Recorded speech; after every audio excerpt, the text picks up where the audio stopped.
ತಾಲೂಕಿನ ಹಿರೇಬಿದನೂರಿನಲ್ಲಿರುವ ಸರ್ಕಾರಿ ಪ್ರಥಮ ದರ್ಜೆ ಕಾಲೇಜಿನ ಹಿಂಭಾಗದಲ್ಲಿ ನಿರ್ಮಾಣವಾಗ್ತಾ ಇರುವ ಹೊಸ ಸರ್ಕಾರಿ ಕಟ್ಟಡ ಕಾಮಗಾರಿಯಲ್ಲಿ ಸಂಭವಿಸಿದ ದುರ್ಘಟನೆಯಲ್ಲಿ 1.5 ವರ್ಷದ ಮಗು ಸಾವನ್ನಪ್ಪಿರುವ ಘಟನೆ ಸಾರ್ವಜನಿಕರಲ್ಲಿ ಆಕ್ರೋಶಕ್ಕೆ ಕಾರಣವಾಗಿದೆ.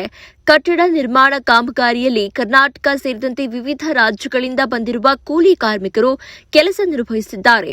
ಅದೇ ಕಾಮಗಾರಿಯಲ್ಲಿ ಕಾರ್ಮಿಕರಾಗಿ ಕೆಲಸ ಮಾಡ್ತಾ ಇದ್ದ ರಾಜ್ಪಾಲ್ ಹಾಗೂ ಶ್ವೇತಾ ದಂಪತಿಯ ಮಗಳಾದ 1.5 ವರ್ಷದ ಪಲ್ಲವಿ ದುರಂತವಾಗಿ ಮೃತಪಟ್ಟಿದ್ದಾಳೆ. ಕಾಮಗಾರಿ ಸ್ಥಳದಲ್ಲಿ ಲಿಫ್ಟ್ ನಿರ್ಮಾಣಕ್ಕಾಗಿ ಅಗಲವಾದ ಗುಂಡಿಯನ್ನು ತೋಡಲಾಗಿದ್ದು, ಇತ್ತೀಚೆಗೆ ಮಳೆಯಿಂದಾಗಿ ಅದರಲ್ಲಿ ಸಾಕಷ್ಟು ನೀರು ತುಂಬಿಕೊಂಡಿತ್ತು. ಆದರೆ ಅಪಾಯಕಾರಿಯಾದ ಆ ಗುಂಡಿಯ ಸುತ್ತ ಯಾವುದೇ ಸುರಕ್ಷತಾ ಬೇಲಿ, ಎಚ್ಚರಿಕೆ ಫಲಕ ಅಥವಾ ರಕ್ಷಣಾ ವ್ಯವಸ್ಥೆ ಕಲ್ಪಿಸಿಲ್ಲ ಎಂಬ ಆರೋಪ ಕೇಳಿಬಂದಿದೆ. ಆಟವಾಡ್ತಾ ಇದ್ದ ವೇಳೆ ಮಗು ಪಲ್ಲವಿ ಆ ನೀರು ತುಂಬಿದ ಗುಂಡಿಗೆ ಜಾರಿ ಬಿದ್ದ ಪರಿಣಾಮ ಮೃತಪಟ್ಟಿದ್ದಾಳೆ ಅಂತ ತಿಳಿದು ಬಂದಿದೆ. ಘಟನೆ ನಡೆದ ನಂತರ ಮಗುವಿನ ಕುಟುಂಬಸ್ಥರು ತೀವ್ರ ದುಃಖಕ್ಕೆ ಒಳಗಾಗಿದ್ದಾರೆ. ದೂರದ ಊರಿನಿಂದ ಜೀವನೋಪಾಯಕ್ಕಾಗಿ ಗೌರಿಬಿದನೂರಿಗೆ ಬಂದಿದ್ದ ಈ ಕುಟುಂಬಕ್ಕೆ ಸ್ಥಳೀಯವಾಗಿ ಯಾವುದೇ ಸಂಬಂಧಿಕರು ಅಥವಾ ಬೆಂಬಲಿಗರು ಇಲ್ಲದ ಕಾರಣ ಗೌರಿಬಿದನೂರು ಸಾರ್ವಜನಿಕ ಆಸ್ಪತ್ರೆಯ ಮರಣೋತ್ತರ ಪರೀಕ್ಷಾ ಕೊಠಡಿ ಮುಂಭಾಗವೇ ಕುಳಿತು ಕಣ್ಣೀರು ಹಾಕ್ತಾ ಇರುವ ದೃಶ್ಯ ಕಂಡುಬಂದಿತ್ತು. ಇದನ್ನ ಕಂಡ ಸಾರ್ವಜನಿಕರು ಹಾಗೂ ಸ್ಥಳೀಯರು ಕುಟುಂಬದ ನೋವಿಗೆ ಸ್ಪಂದಿಸಿದ್ರು.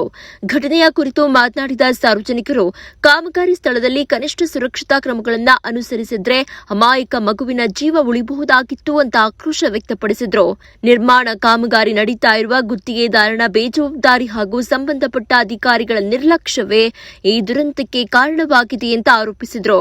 ಮೃತ ಮಗುವಿನ ಕುಟುಂಬಕ್ಕೆ ಸರ್ಕಾರದಿಂದ ತಕ್ಷಣವೇ ಸೂಕ್ತ ಪರಿಹಾರ ನೀಡಬೇಕು. ಜೊತೆಗೆ ಕಾಮಗಾರಿ ಸ್ಥಳದಲ್ಲಿ ಸುರಕ್ಷತಾ ನಿಯಮಗಳನ್ನು ಪಾಲಿಸದ ಗುತ್ತಿಗೆದಾರನ ವಿರುದ್ಧ ಹಾಗೂ ಮೇಲ್ವಿಚಾರಕ ಜವಾಬ್ದಾರಿ ಹೊಂದಿದ್ದ ಅಧಿಕಾರಿಗಳ ವಿರುದ್ಧ ಕಠಿಣ ಕಾನೂನು ಕ್ರಮ ಕೈಗೊಳ್ಳಬೇಕು ಅಂತ ಸಾರ್ವಜನಿಕರು ಒತ್ತಾಯಿಸಿದ್ದಾರೆ.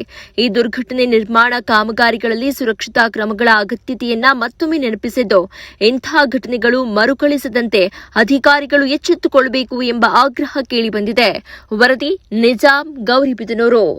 ಕಠಿಣ ಕಾನೂನು ಕ್ರಮ ಕೈಗೊಳ್ಳಬೇಕು ಅಂತ ಸಾರ್ವಜನಿಕರು ಒತ್ತಾಯಿಸಿದ್ದಾರೆ. ಈ ದುರ್ಘಟನೆ ನಿರ್ಮಾಣ ಕಾಮಗಾರಿಗಳಲ್ಲಿ ಸುರಕ್ಷತಾ ಕ್ರಮಗಳ ಅಗತ್ಯತೆಯನ್ನ ಮತ್ತೊಮ್ಮೆ ನೆನಪಿಸಿದ್ದು, ಇಂತಹ ಘಟನೆಗಳು ಮರುಕಳಿಸದಂತೆ ಅಧಿಕಾರಿಗಳು ಎಚ್ಚೆತ್ತುಕೊಳ್ಳಬೇಕು ಎಂಬ ಆಗ್ರಹ ಕೇಳಿಬಂದಿದೆ. ವರದಿ ನಿಜಾಂ, ಗೌರಿಬಿದನೂರು. ನೀವು ಸಣ್ಣ ಆಗ್ಬೇಕಲ್ವಾ? ಅದು ಒಂದು ಉತ್ತಮ ಆಹಾರದಿಂದ ಸಣ್ಣ ಆಗ್ಬೇಕಲ್ವಾ? ಪ್ರತಿದಿನ ನಮ್ಮ ಜೀನಿ ಸ್ಲಿಮ್ ನ ಯೂಸ್ ಮಾಡಿ ಯಾವುದೇ ಸೈಡ್ ಎಫೆಕ್ಟ್ ಇಲ್ದಂಗೆ ನೀವು ಸಣ್ಣ ಆಗ್ತೀರಾ.